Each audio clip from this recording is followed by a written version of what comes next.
Hey everyone, it's Kat. Today, I wanted to talk about baking soda. This is a rabbit hole that I went down about a week or so ago, maybe 2 weeks. I found some things that I absolutely could not believe. Baking soda is a naturally occurring chemical that has been in use since the time of the ancient Egyptians. But I had no idea what baking soda actually was and how it's made, what other things it can be used for. So I went in so you don't have to. Because there's no one talking about this. There's nobody talking about this, and somebody has to say something. Baking soda was first being used by the ancient Egyptians for everyday things that we use it for, like cooking, cleaning, mummification. We don't really do the mummification thing anymore, but baking soda occurred naturally in Egypt, in the ground. It's a mineral that can be mined for. But when I say that ancient Egyptians were using it for cooking, they were using it as a preservative. They weren't using it as a leveling agent the way that we do now. And that brings us to, how do we start using it in food? In the industrial period, there was a little bit of a supply chain problem.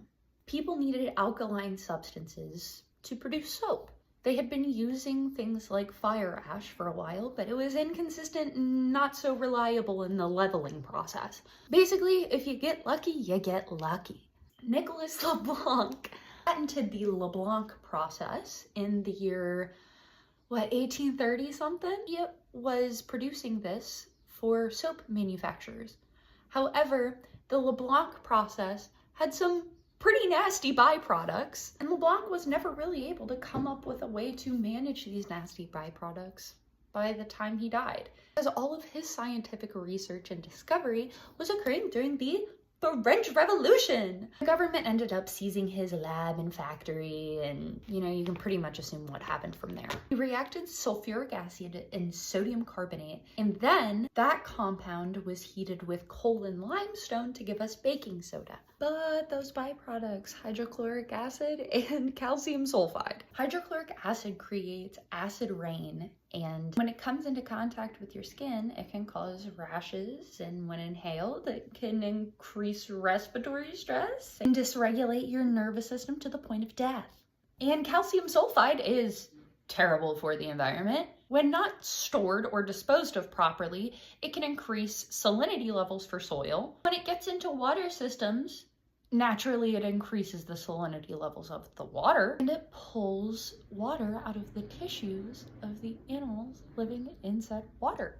Personally, I'm not the biggest fan of dried sardines, and I don't think the planet needs any more of them.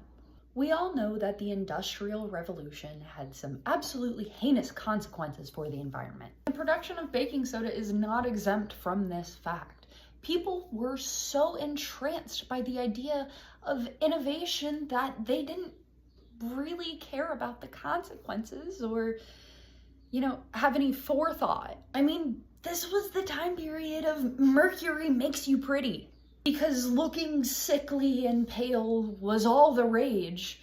This was thanks to tuberculosis, and John Green has a fantastic book about that if you want to read up on, sickly being the trend. But by the year 1863, the Alkali Act was passed. And this act was actually directly triggered by the Leblanc process.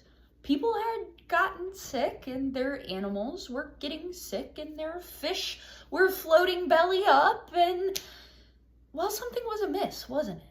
One thing that the people were getting right in the Industrial Revolution, the people, not the powers that be, that we aren't so much doing today, is that innovation at the cost of human and ecological life is an innovation. It's greed. Sounds like today us commoners have kind of lost the plot. This act required manufacturers to condense their waste product by 95% prior to releasing it into the environment. They were essentially using industrial scrubbers that looked like silos to scrub and condense the chemicals before they released the waste. They were still releasing the waste, but at only 5% potency. This was not sustainable. We needed a better way. That's where Ernest Levy comes in. His new way to produce baking soda is to react an ammonia brine with carbon dioxide. This produces sodium bicarbonate, which then precipitates, rains down, and is dried out to give us soda ash. That's baking soda. This process was less environmentally scary than the LeBlanc process. However, it still produced byproducts like calcium chloride and CO2. So if synthesizing baking soda is so bad for the environment, why don't we just go all natural like the Egyptians did? Also extremely heinous. Let's take the Green River Basin out in Wyoming as our primary example. For years, the locals there have tried to fight back against the environmental impact of this mine, citing things like natural habitat loss for native species, damage to the soil, and overconsumption of natural resources such as water. For years and years, people have been trying to sue or bring up actual charges against the owners of this land. Who do you think owns it? I'll give you 3 guesses and the first 2 don't count. The United States government. And its biggest reasons for why they don't want to change anything is because it's not as bad as coal mining. I'm not like her. I didn't do that. You didn't sleep with her, but you were still texting her and sending her pics. You're just as evil. Also, the baking soda, that's all natural that they mine, exists next to other sodium compounds that they're mining for. And why do they need these other sodium compounds? To produce industrial chemicals that go into things like linen and also stabilize lithium-ion batteries. I think we all know the environmental cost of lithium mines. Your batteries aren't only impacting the mines in Africa, they are impacting your neighbors. A lot of us don't see a problem if we can't see a problem, right? They're not digging up my backyard for lithium-ion batteries. Why do I care? I can't see an immediate impact. They are. They absolutely are. Not only are we destroying current environments, but guess what else the Green River Basin is known for? The paleo nerd is about to come out of me right now. It's one of the best preserved sites for the late Cretaceous Western Interior Seaway. They are destroying our potential scientific finds. I wonder how many xyphactinists we've lost to baking soda mining. And because the land is federally owned, none of the lawsuits, none of the charges pressed, nothing's ever stuck. You throw it to the wall and it just slides right off. You think our government is just gonna give up that easy? They didn't cheat on you. They didn't cheat on you. So if synthesizing baking soda is bad, if mining baking soda is bad, what the heck can we do? And it's in way more things than you think, too. It's used as food preservatives. It's in all of your baked goods.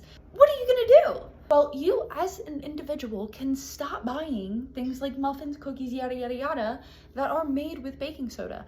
Reading the backs of your labels to see if they're made with baking soda or similar sodium compounds.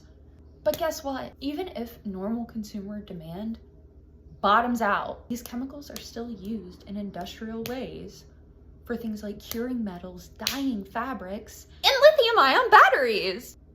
So while I would recommend the average person to use a sourdough starter instead of baking soda and getting that instant gratification of quick leveling, there's not much that you choosing to not use baking soda is going to do for the environment.